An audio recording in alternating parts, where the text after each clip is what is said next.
नमस्कार दोस्तों, सेक्शन 53 से हम स्टार्ट करने जा रहे हैं। तो सेक्शन 53 से स्टार्ट करने से पहले हम सेक्शन 53 और आर्टिकल 23 का कन्नड्रम समझेंगे, यानी पहेली समझेंगे उसकी। और सेक्शन 53 राइट टू प्राइवेसी का क्या रिलेशन है वो समझेंगे। और फिर क्रिमिनल प्रोसीजर जो आइडेंटिफिकेशन बिल 2022 आया है उसके बारे में देखेंगे। थोड़ा बहुत रेफरेंस हम सेक्शन 25 इंडियन एविडेंस एक्ट का देखेंगे, ठीक है। तो 4 चीज़ें आप नोट करिएगा। तो सबसे पहले हम देखते हैं सेक्शन 53 और 20 क्लॉज 3 का। सेक्शन 53 में एक जगह ये दे रखा है, जब हम एक्यूज़ का एग्जामिनेशन करते हैं या फिर एग्जामिनेशन जो है हम 53A में करते हैं या हम जो है 54 में एग्जामिनेशन करते हैं, ठीक है। तो जो एग्जामिनेशन हो रहा है वो 20 क्लॉज 3 से अफेक्ट होता है कि नहीं होता है।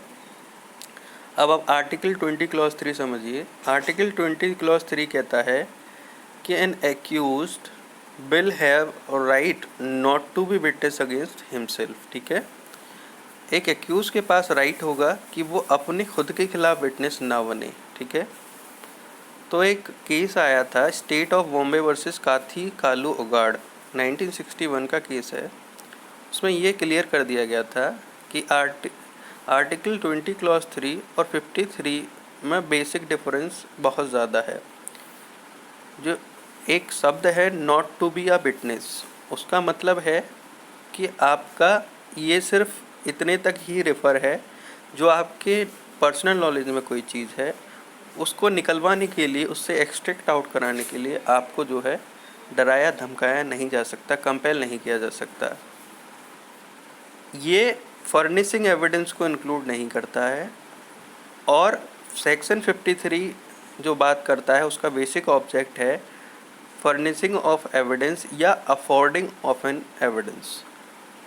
तो उन्होंने यहाँ क्लैरिफाई कर दिया कि आर्टिकल 23 का सरकमफरेंस जो टू बी या विटनेस टर्म है उसका लिमिटेड है, उसमें फर्निशिंग एविडेंस इंक्लूड नहीं होता है। अब दूसरा पॉइंट देखते हैं हम, राइट टू प्राइवेसी और सेक्शन 53 का क्या मसला है। देखिए, निजता का अधिकार आप कहेंगे कि एक्यूज़ को कंपेल क्यों किया जा रहा है, ये तो राइट टू प्राइवेसी के अगेंस्ट है, ठीक है। तो राइट टू प्राइवेसी के अगेंस्ट अगर हम देखेंगे तो उसका गिरफ्तार किया जाना भी राइट टू प्राइवेसी की निजता के अधिकार के खिलाफ था। सारी चीज़ें राइट टू प्राइवेसी के खिलाफ थी अगर देखा जाए तो। राइट टू प्राइवेसी एक क्वालिफाइड राइट है, ये फंडामेंटल राइट दो है, मौलिक अधिकार है, लेकिन ये क्वालिफाइड राइट है, ये एब्सोल्यूट राइट नहीं है। अगर ये एब्सोल्यूट राइट होता तो आपको गिरफ्तार भी नहीं किया जाता। अगर ये एब्सोल्यूट राइट होता तो आपका एग्जामिनेशन तक बात ही नहीं पहुंचती। तो राइट टू प्राइवेसी एक लिमिटेड राइट है। चूँकि क्राइम कमिट होता है सोसाइटी के अगेंस्ट, तो हम सोसाइटल इंटरेस्ट को सेव करने के लिए, जैसे मैंने जूरिस्प्रूडेंशियल एस्पेक्ट बताया होगा उस टाइम पे, तो सोसाइटल इंटरेस्ट को सेव करने के लिए हम राइट टू प्राइवेसी को हैम्पर कर सकते हैं, because of right to privacy being of a qualified nature, ठीक। ये हाँ, आपका राइट टू प्राइवेसी और सेक्शन 53 का कॉन्फ्लिक्ट ख़त्म होता है। थर्ड पॉइंट है आपका कि क्रिमिनल प्रोसीजर आइडेंटिफिकेशन बिल 2022 में क्या है नया। देखिए, criminal procedure identification bill even arrested person के साथ साथ एक्यूज पर्सन दोनों को इंक्लूड करता है।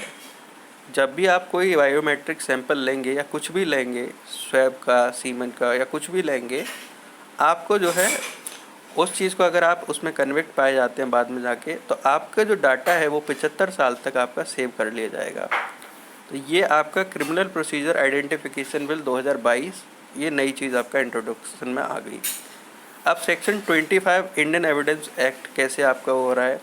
आप कहोगे कि ये जो है हमें जो है एग्जामिनेशन पे लाया जा रहा है, और जो एग्जामिनेशन हो रहा है या जो चीज़ें निकल रही हैं बाहर जैसे एग्जामिनेशन के दौरान, तो वो एक कन्फेशन का पार्ट होना चाहिए, क्योंकि ये ड्यूरिंग इन्वेस्टिगेशन ही होता है, ठीक है।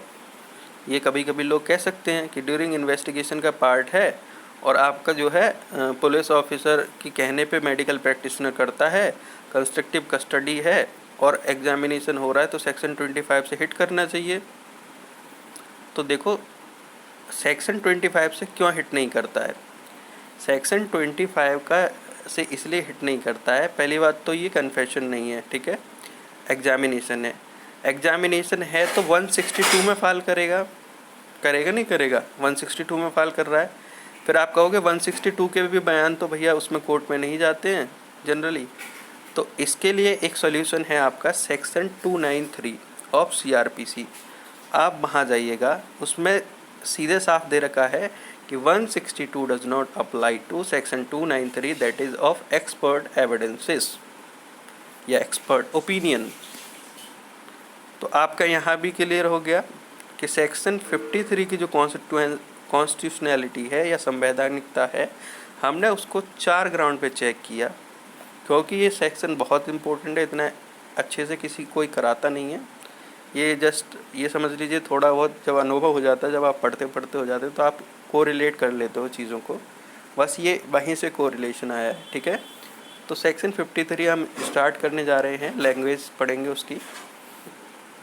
When a person is arrested on a charge of committing an offence, अगर कोई व्यक्ति को अरेस्ट किया गया है, ठीक है, कोई ऑफेंस के लिए उसको अरेस्ट किया गया है, और वो ऑफेंस का जो नेचर है या जो एलिगेशन उसके ऊपर लगा है वो उस नेचर का है कि आपको रीजनेबल ग्राउंड अफोर्ड करा रहा है कि अगर आपने जो है उसका एग्जामिनेशन किया तो आपको एविडेंस मिल जाएंगे, ठीक है।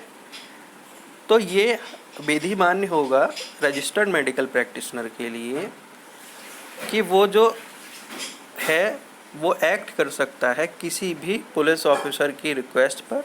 यह पुलिस ऑफिसर कौन होना चाहिए, तो सब इंस्पेक्टर से ऊपर की रैंक का है, उसकी रिक्वेस्ट पर आपका जो है एग्जामिनेशन हो सकता है। और एग्जामिनेशन क्यों ज़रूरी है, क्योंकि हमें फैक्ट को असरटेन करना है, जानना है फैक्ट को, जो कि आपको एविडेंस अफोर्ड कराएंगे। और इस प्रोसेस में आप रीजनेबल फोर्स यूज कर सकते हैं, ठीक है। आप माइंड करिएगा ये वर्ड रीजनेबल फोर्स, ठीक है, अननेसेसरी फोर्स नहीं, रीजनेबल फोर्स आप यूज़ कर सकते हैं, ठीक है। यहाँ आपका सेक्शन 53 क्लॉज 1 ख़त्म होता है।